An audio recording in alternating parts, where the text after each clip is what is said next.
Good morning, সবাই কেমন আছে? আশা করি সবাই ভালো আছো, আমিও ভালো আছি। চলে এলাম আজ আরেকটি নতুন ব্লগে। ভালো লাগছে বেশ মিষ্টি আলাপের আরেকটি নতুন ব্লগে তোমাদের সবাইকে স্বাগত। ব্লগের শুরুতেই দেখলাম বাবার ছাদ বাগানটা। ছাদ বাগানে অনেক রকমের গাছ লাগিয়েছেন আর বেশ ভালো লাগছে আর কি। আর এই শীতের সকালটাতে এখন বাজে ওই 10টা খানিক মতো আর কি। তো 10টার সময় উপরটা এলাম, বেশ ভালো রকমের রোদে দিয়েছে, মানে গায়ে ভালো লাগছে আর কি। নিজের রুমগুলো বেশ একটু ঠান্ডা, তা উপরের রোদটাতে বেশ ভালো লাগছে, তাই বলি এখানে বসে বসে সবজিগুলো কেটে নেবো। আর তার সাথে যে ফুল গাছগুলো লাগিয়েছেন, ওই ফুল গাছগুলোর দিকে তাকালেই যেন মনটা ভালো হয়ে যায়। তারপর বলো সবাই কেমন আছো? আর ঠান্ডাটা কীরকম পড়েছে? বেশ ভালো রকমের ঠান্ডা পড়েছে এখন তো। আর ডিসেম্বরের মাঝামাঝি হতে চললো, আজ বোধ হয় 7 কি 8, আজকে 7 তারিখ। তো যাই হোক, তো ঠান্ডাটা ভালো রকমই পড়েছে। আর তোমাদের কাছে একটা কথা আমি প্রতিটা ভিডিওতেই বলে থাকি, তো এই ভিডিওটা তো তার অন্যথাও নয়, যে আমার এই ভিডিও যদি কারোর কাছেও পৌঁছে থেকে থাকে তো প্লিজ একটু কমেন্ট করে জানিয়ে। এই দেখো রিতান চলে এসেছে। রিতান একটু ঘুরতে গিয়েছিল বাবার সাথে আর কি, মানে ওর দায়ের সাথে একটু বাজারে গিয়েছিল, সেখান থেকে ঘুরে এসে বসে গেছে। এসেই খোঁজ করেছে আমার যে আমি কোথায়, আর আমি উপরে আছি শুনে উপরে এসে ও বলছে আমাকেও কিছু কাটাকাটি করতে হবে। তো ওকে গ্রেটারটা দিলাম, ও পেঁয়াজগুলোকে একটু করে দিচ্ছে আর কি, গ্রেট করে দিচ্ছে। আর আমি ওর কাছে কেটে কেটে নিচ্ছি।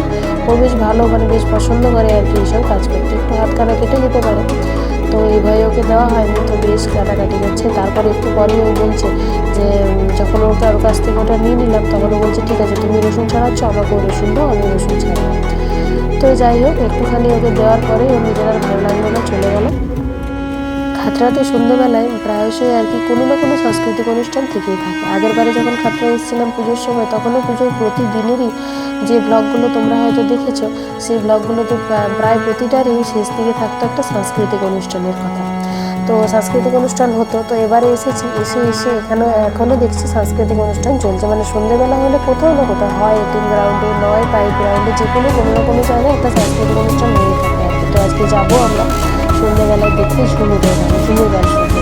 তো আপনাদের সাথে সেটা শেয়ার করবো।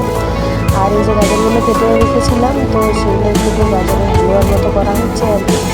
আর এরপর ওই বিকেলবেলায় খাওয়া দাওয়া করে সন্ধ্যেবেলায় বেরিয়ে যাবো আর কি। মোটামুটি 7টার দিকে যাবো।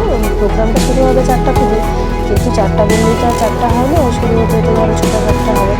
এই যে দেখো এই অনুষ্ঠানটার কথাই তোমাদের বলছিলাম। এখনও ঝুমুর গানের অনুষ্ঠান শুরু হয়নি, আর বাইরে থেকে আসবেন ইন্দ্রনীল স্যার, তো ওনার অনুষ্ঠান এখানে শুরু হবে। এখন আমাদের খাতড়া আগেই বাকি বাচ্চাদের নিয়ে স্থানীয়দের অনুষ্ঠান চলছে।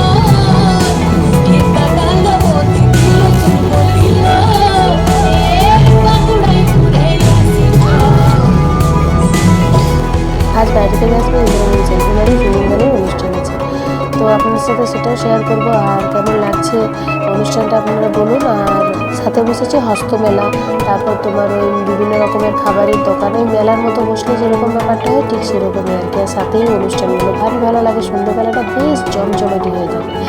তো আমারও বেশ ভালো লাগে, তাই আমরা সন্ধ্যে হলেই মোটামুটি খাওয়া দাওয়া মানে রান্নাবান্না সেরে পর এখানে চলে আসে আর কি। তারপরে এগুলো দেখাদেখি করে শেষ হতে হতে ধরো প্রায় 9টার সময় বাড়ি গিয়ে তারপর খাওয়া দাওয়া হয়। বেশ ভারী ভালো লাগে এই সন্ধেবেলার এই সাংস্কৃতিক অনুষ্ঠান। যাই হোক, আজ এই পর্যন্তই। তোমরা সকলে ভালো থাকো, সুস্থ থেকো, আবারও দেখা হবে।